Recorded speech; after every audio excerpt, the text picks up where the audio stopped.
Welcome to Where Parents Talk. My name is Lianne Castelino. Our guest today is a sports media professional. Paul Bromby is a senior producer at Sportsnet and a professor at Centennial College.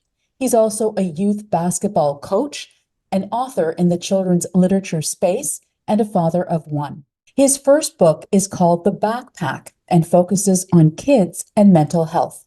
Paul joins us today from Toronto. Thank you so much for being here. Thank you so much for having me. It's great to catch up after about 15 years. It's been a little bit for sure. Congratulations on venturing into the whole wild world of being an author. Let me ask you this, Paul, as a starting point. What was the tipping point for you to decide to write this book? That's a great question. For me, I think the tipping point was I just had this desire and kind of burn in my stomach to do something creative to help create awareness around mental health, try to help end the stigma. I think I've been all very active and vocal about mental health on social media, but I felt like I wasn't really in the fight, if that makes sense. I felt like, a lot of talk, but what are you going to do? What are you going to actually do to try to make a change and something substantial that will outlive me, quite honestly? And so I also thought, what's the best way to help? And I thought getting to the grassroots, and children are the grassroots. And if we can change the mindset and change kind of the perspective of children, then we can help, solve this problem of mental health and stigma around it. Still, it takes a fair amount of courage to decide to take something so intensely personal that you lived and then make it public.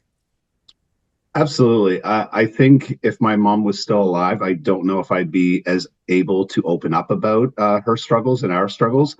And my mom lived with bipolar disorder from the time I was born until the time she passed. And if anybody has, lived with bipolar disorder or have a family member, it's very difficult. It's a roller coaster ride. It also has a huge effect on the people around them. I think we have a lot of compassion for the people that suffer through the illness, but there is also a huge effect on the people that are in supporting roles within the family around them. And I know, I've had to recognize this later in life, but my emotions often are, affected by people around me because I was so in tune with my mom that I would try to make her happy, or if she was sad, I would get sad. And I had to recognize where a lot of these triggers and things were coming for me later on in life. It was my, relationship with my mom and how I would try to cheer her up and try to make her feel better and worry about her. And the worrying part is really what I try to tackle in the backpack. And that the backpack is a metaphor for the worries and burdens that I had as a child about my mom's mental illness, and how, all children worry about something. My son, 10 years old, was worrying about a math test the other day. And I said, I promise you, in the big picture in life, I know this seems really hard right now, but it's not, no matter how you do on this test, it's going to be okay. And that's just a small example. He plays basketball. He worries about, how he performs and different things like that. And I think if I'm able to do anything, it's just to try to let children be children and have fun. You don't have to have these big worries in your life. Let the adults do all the worrying. Yeah, definitely. There'll be plenty of time to worry down the line. Yeah. Take us through that a little bit more, Paul, if you could, in terms of how old were you when you really, truly understood what your mom was suffering? I don't think I ever have truly understood. I remember as part of the eulogy at my mom's funeral, and there was a lot of patients from the Nova Scotia hospital where she had been pretty much full-time care there. And that's similar to CAMH here in Toronto. It's a mental health institute. And I said something along those lines, that I truly never understood my mom's illness. And one of the patients during the eulogy yelled out, "Nobody understands." And it's stuck with me. It's always stuck with me that if this person who's suffered through it their entire life doesn't understand, and us around us don't completely understand, I think that's also what creates the fear and the stigma around mental health, is that we truly don't understand why certain people suffer through it, and why certain people, can get themselves out of depression and funks and different things that they go through. So I guess the answer is I don't understand, but I'm trying. Yeah. And I think I became aware when I was about, I think 6 or 7, that my mom wasn't quite like other moms or dads, that She was in the hospital quite a bit. She was always going to the doctor. She was always taking medication. I could tell you 9, 1, 5, and 9. I could tell you still because I would remind her, hey, have you taken your pill yet? Or pills yet, your medication? And so, yeah, and it's funny, that just popped in my head, but that's still carrying it, how many years later. But I realized that it wasn't quite normal like other, and I use the word normal in quotations a lot, but it just wasn't a normal upbringing. I didn't have the same mom that everybody else did. And so I think I started feeling a little bit of embarrassment and shame and certain things that happened in public environments where people were laughing or judging. And I think it definitely affected me as a child. And I learned to kind of let go of it a bit, and not really until her passing. So much to unpack there. And I wonder if there's a way for you to kind of answer the question about what would have been the hardest part for you as a child when you look back on it, in what was an obviously such an all-encompassing situation that you were dealing with your mom and bipolar disorder. But if you were to pick out the most difficult part of your childhood coping with that, what would that have been? The most difficult part was that I couldn't help her. I couldn't fix her. And as a child, as a young boy, we really attach ourselves to our moms. And I see that with my son. And I just felt like I just didn't want her to be sick. I didn't want her to suffer. I wanted to help her. I just wanted to get her in the place where, and I did see her be happy and have fun a lot of times in life, but I saw more of her struggles. And so for me, the hardest part was also feeling like it might be my fault. I don't know why I had that as a child, but I thought that when she would get sick, that I was causing her stress or I was upsetting her. That would, get her to the point where she would have a breakdown. And so I felt a lot of guilt that it was my fault, and just truly didn't understand it. And I know my mom really pushed for me to speak to somebody, a professional. And also, I had this wall up that if I spoke to somebody, that would be like me admitting that I was sick, and I wasn't sick. There's no way I'm sick. I'm not like you. And so, yeah, it really, and I mean, that carried on into my adulthood. I wasn't able to go speak to a professional until in my 40s. And my relationship with my son's mom was falling apart. And a lot of it was a lot of the baggage that I've been carrying from my relationship with my mom. It isn't all my fault, but 50-50. So, but my 50 of it was a lot of unpacked baggage. And really, my backpack was huge and heavy, and I'd carried it for far too long.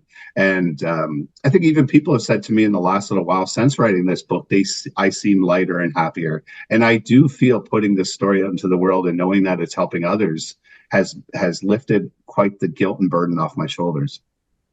You talk about your mom having told you at that time that maybe you should go get help. Can you think of what would have helped you back then, knowing what you know now? After speaking to a professional, it just allowed me to understand my emotions and feelings better.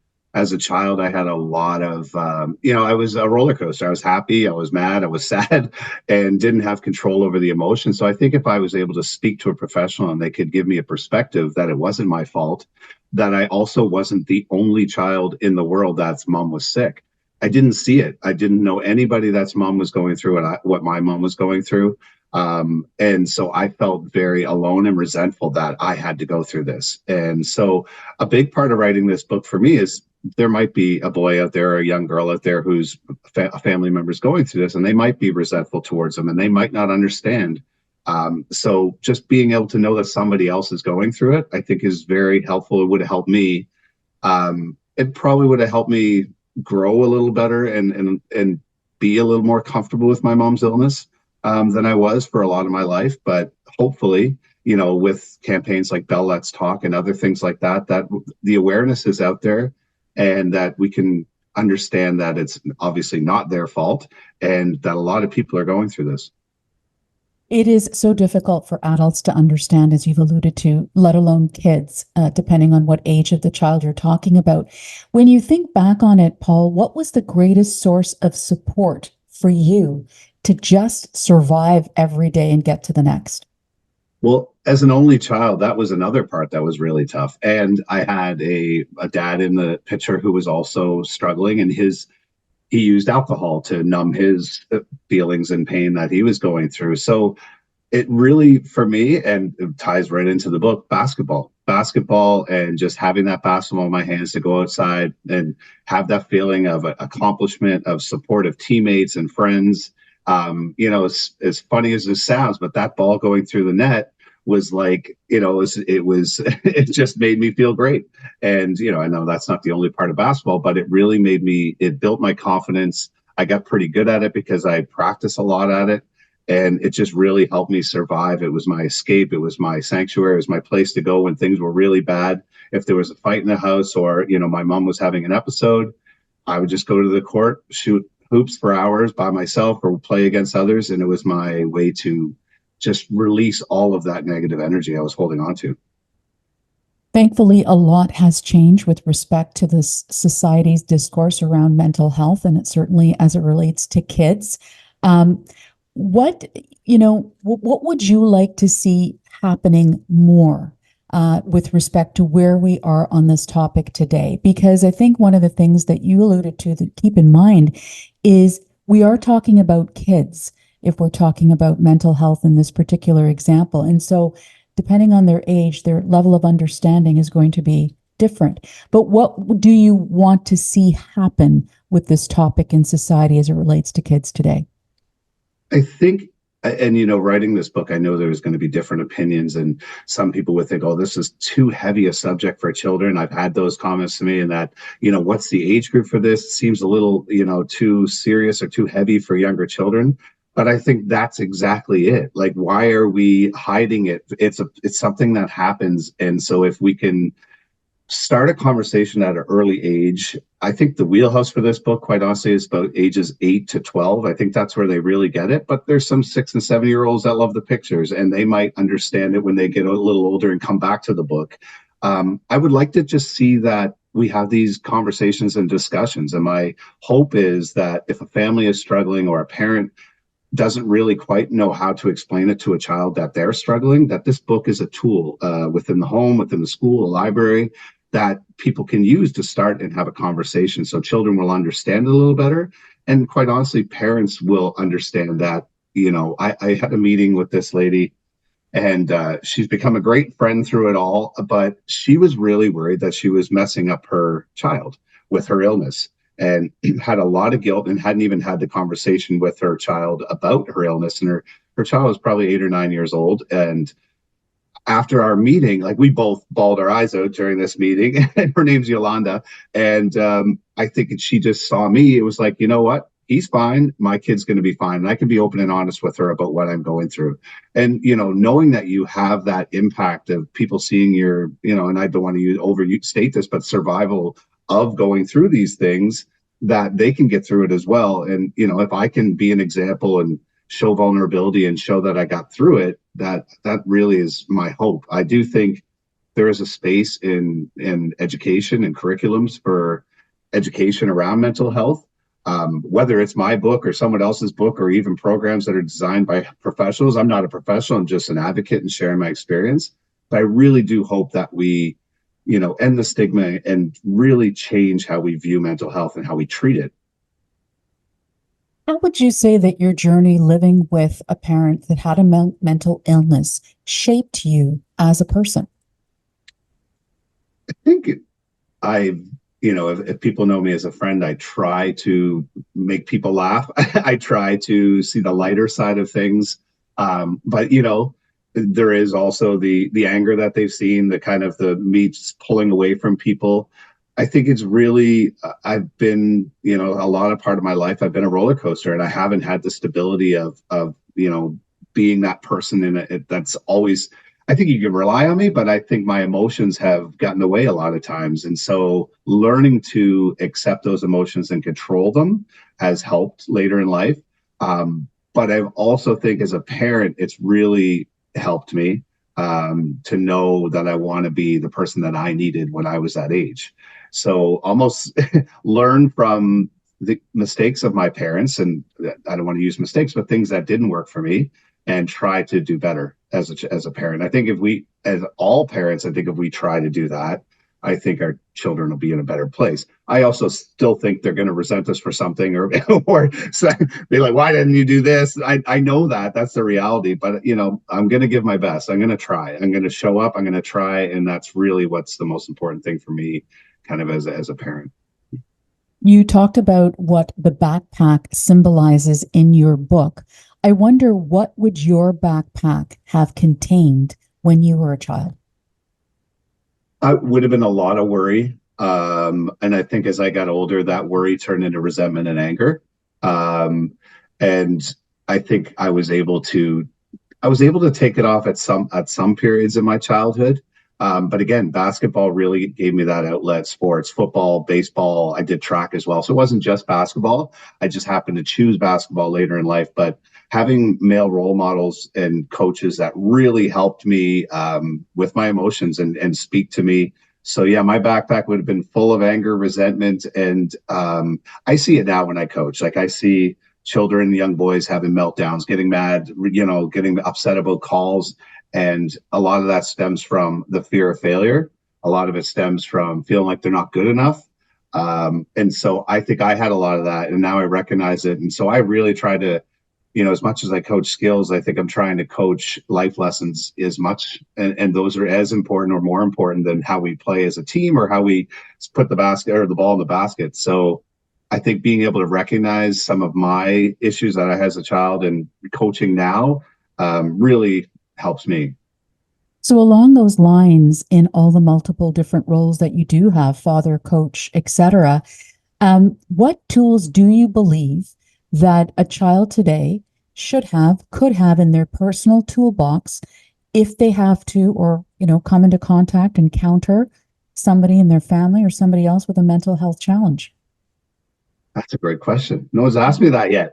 I think I really do think dialogue and conversation. I think a child being able to trust you as a parent, that they can have that conversation with you, and about anything. And I think, I remember when I was a kid, things that I was going through, I wouldn't be able to talk to my parents about it, like things that I was going through outside, peer pressures, different things, ages 13, 14, being offered drugs and alcohol. And I was, if I could have gone to my parents and said, hey, this is what's going on, and I trusted that they wouldn't get mad or upset at me, then I'd be more likely to go to them. So I think, communication is huge. Being able not be afraid for them to come to us. I don't think children should fear their parents. I think there should be a respect, but I think a lot of our generation feared our parents, and I don't necessarily I think, yeah, it'll probably keep you out of trouble, but I don't think it's eventually, when you become an adult, those things are going to come to the surface. So I think communication is huge. Trusting that the adults that you're around, whether they're coaches, teachers, and parents, have your best intention in mind. So yeah, trust, communication would be the two of the biggest ones for me.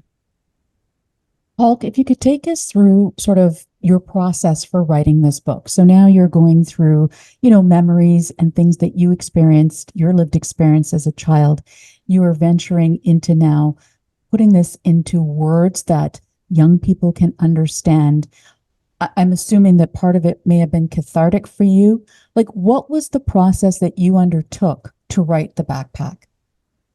Yeah, I think when I had the first idea of it, it was very junior. It was nursery rhyme. And I think that was my way of starting the process. And even the story itself, Jason DeRocha, who started his own publishing company, Junior Storytellers, helped me co-author this and really helped me build the story. And because I knew what I wanted to, what I wanted to accomplish with it, and I knew some of the parts of the story, I actually pictured it in the images and illustrations that Tayson Martindale did, more so than the words. So I pictured it as this big, heavy backpack. It was always red in my mind, and I carrying it around. And I pictured these, animals, and being very animated when he would get upset or stressed. And so then it was to take examples from my childhood, like my mom coming to a game and walking across the middle of a court in a game, and different things that embarrassed me as a child, and trying to build a story around it. And Jason and I had these conversations. He said, when I saw my parents in the stand, it was like, yes, my mom's there, my dad's there. For me, it was like, oh my God, don't embarrass me. And then I started playing terribly or let it affect me. And big time telling him, like, this, your experience, like he wrote a book called My Mom, My Superhero. Great book. That wasn't my experience. So I wanted to share, and I love my mom as much as he loved his mom. It was just different. So I really just wanted to tell my story and that others could relate to, hopefully. But really was, I think the first night I had a glass of wine and started writing. And I'm not a wine drinker, but I felt like that was the right thing to drink to get my thoughts out there. And it really did help. And I sent him this long email of all kinds of thoughts and different things of the story. And then we would meet at the library every week or two and just have a creative session where we would flush it out. And there was a lot of moments where I would say something and then he would say something back. We'd be like, oh, it was like just that really cool creative energy. And he was like, that's amazing. And and so that was really cool, and we really connected, and it was a very easy process after that. Once we kind of built this story, and he also has a degree in child psychology, which helps. I was very worried about the wording not being right. I didn't want to be offensive or upset people in the mental health community because, I personally am not suffering through it. I'm an advocate, but I wanted the message and the wording to be proper.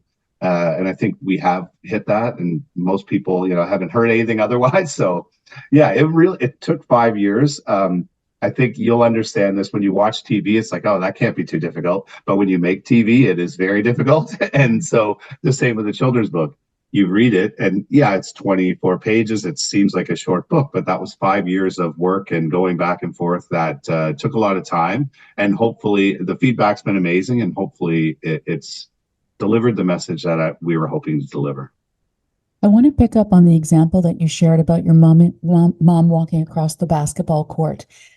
How did you explain that to people around you? And I'm assuming there were other examples like that as a young boy. How do you go about explaining that to kids and your friends around you? Quite a few examples. I can think of one where my mom promised me and my friends that she would take us swimming at the lake, but we didn't have a car. And so then the parent who had to take us to the lake was really angry because now whatever she had going on in her life, and she had to, change her plans because there's a bunch of kids expecting to go swimming. I got stung by a bee one time. She tried to cheer me up and took me to a Chinese food restaurant. We ate, but then she didn't have money to pay. So now I'm sitting there and they're upset at us. So those examples, I mean, we couldn't really tie it into the book, but those are core memories. The shame and embarrassment that I felt was really hard to let go. I think now I almost look back at it and have a giggle about it. Like she bought, when I was in university, she brought me a pair of snow pants for my birthday, which is in June 15th. My friends and I had a laugh about it, but there was still that, kind of like the awkward feeling. But I think the fact that I could laugh at it sometimes really helped. I think I had a group of friends, maybe 3 or 4 that really were in my inner circle that I could trust and tell them about it. Those were also the friends when we got older that had cars, would help me get my mom to the emergency room when she was having a crisis. At 2 or 3 in the morning, sometimes calling your friend's house saying, listen, I just need your help. I don't have money to get a cab. I got to get my mom to the hospital. So it was difficult to be open about it, quite honestly. It's not difficult now because, I just feel like I've dealt with it. I've come to grips with what it was. But as a child and seeing other parents and how they interact with their kids, even the simple conversations that I have with my son now, I was more of a parent to my mom than my mom was a parent to me. And that relationship made things very complicated. So yeah, there's just so much to it, a lot to unpack as you get older, and understanding why certain things are triggers for you, why it's difficult. And, even being vulnerable about these things, to me, is healing. And I think with leadership, vulnerability is a big component to it, because people want to feel like they can relate to you. They want to understand your story. And I think understanding your story will help others. Along those lines, you spent much of your life and career around sports, amateur, professional, etc. Are there any particular examples of athletes who've come out and shared their own personal lived experience with mental illness, whether it's themselves or their families, that has impacted you, moved you deeply? Yeah, I think I could think of three. Bobby Ryan, a hockey player, he was with Anaheim and the Ottawa Senators, and he had a very tumultuous upbringing with domestic violence. And then Kevin Love and DeMar DeRozan in the NBA recently have come out and spoken about their mental health and the pressure of playing in games. And DeMar started his own podcast recently and being very open about it. And to me, that is leadership. And that's what I was talking about, showing your own vulnerability. And I can guarantee there's hundreds, if not thousands, of more professional athletes that have those same feelings, but are afraid to open up about it. And we see a lot of, suicide in males older, a lot of CTE, like brain trauma from different sports that, hasn't been properly diagnosed or dealt with. And I do think of professional sports and being around it, you can see it. It's really tough. But if athletes like DeMar and Kevin come out and speak about it, then maybe others will and get the help that they need before it becomes too late. Part of the conversation I think that we need to allude to here when we talk about this topic is how boys are raised as well, right? So as a 100%. father to a son, in what ways would you say that your lived experience, the whole experience of writing this book, reliving some of that, has impacted how you parent? That's a great question, because I think, yeah, if I had my son in my early 40s, and I think if I had him in my 30s, I probably would have been the parent, like, toughen up, suck it up, you're all right, because I had to get through by being tough. Like, I had to, playing basketball was a very competitive, tough sport, playing football. So I had to suck it up and be tough to get through. But I also think there's space to embrace your emotions and understand that you don't always have to suck it up. Like, you can actually break down and be vulnerable and cry and talk about things. And I think as a parent now, I try to have those conversations, on the way to the games and practices. There's a great Jack Armstrong, who wrote the foreword of this book, talks about shoulder conversations, shoulder talk, where you're in the car, you're side by side, or he's behind you, and there's no tablets or phones as distractions. You turn the radio down a little bit and you have an open conversation. And it's amazing the things that my son will say to me in the car that he probably wouldn't say to me if we were sitting, across each other at a table. Like, it feels a little less personal. Like, I don't want to say less personal, but less like I'm your dad. You know what I Mhm. mean? So we have great conversations in the car, and I always ask him about his feelings and emotions.